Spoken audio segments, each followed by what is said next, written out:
Gaya komunikasi DPR yang dinilai arogan memantik reaksi keras dari publik.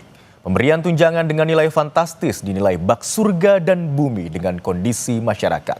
Kritik rakyat semakin terpantik saat ex-wakil Ketua Komisi 3 Ahmad Sahroni menyebut rakyat Indonesia dengan kata-kata kurang elok lantaran ingin DPR RI dibubarkan.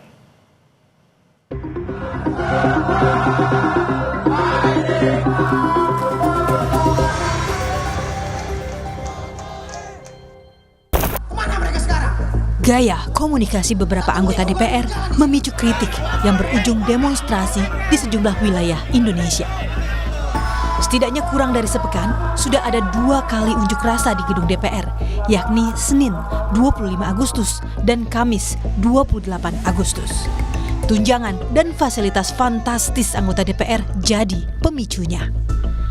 Besaran tunjangan perumahan misalnya mencapai 50 juta rupiah per bulan, dinilai tidak sensitif dan nirempati dengan kehidupan rakyat yang harus berjuang di tengah ekonomi sulit saat ini.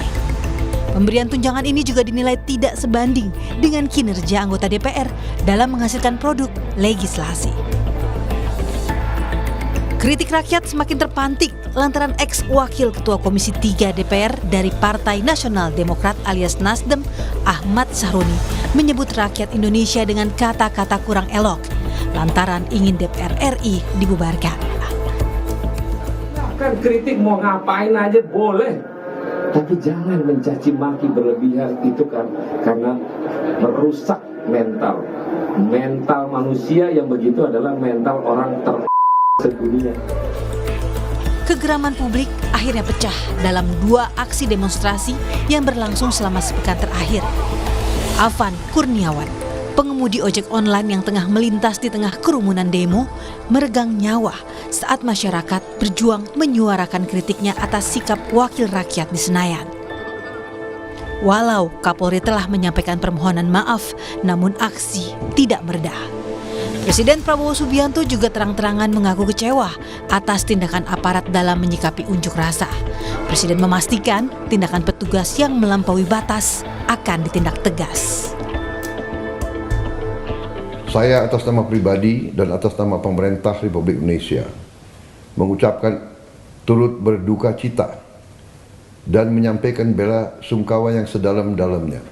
Saya sangat prihatin dan sangat sedih terjadi peristiwa ini. Pemerintah akan menjamin kehidupan keluarganya dan akan memberi perhatian khusus kepada baik orang tuanya dan adik-adik dan kakak-kakaknya. Saudara-saudara sekalian, sekali lagi saya terkejut dan kecewa dengan tindakan petugas yang berlebihan. Saya sudah perintahkan agar insiden tadi malam diusut secara tuntas dan transparan, serta petugas-petugas yang terlibat harus bertanggung jawab. Seandainya diketemukan mereka berbuat di luar kepatutan dan ketentuan yang berlaku, akan kita ambil tindakan sekeras-kerasnya sesuai hukum yang berlaku. Di tengah keriuhan ini, Partai Nasdem mengganti posisi Sahroni. Dalam surat tertulis, Ahmad Sahroni yang semula menjabat Wakil Ketua Komisi 3 kini ditempatkan sebagai anggota Komisi 1. Jabatan Wakil Ketua Komisi 3 DPR kemudian diberikan kepada Rusdi Mase Marpasesu yang sebelumnya menjabat sebagai anggota Komisi 4 DPR. Politisi Eko Patrio dan Uya Kuya juga menuai gelombang kritik publik setelah rekaman mereka berjoget di ruangan sidang tahunan MPR tersebar di media sosial. Ini contoh buruk dari wakil rakyat penyandang gelar yang terhormat. Anggota DPR seharusnya juga bisa merasakan perasaan rakyat yang telah memilihnya, bukannya duduk tenang saat rakyat turun ke jalan menyuarakan suara mereka.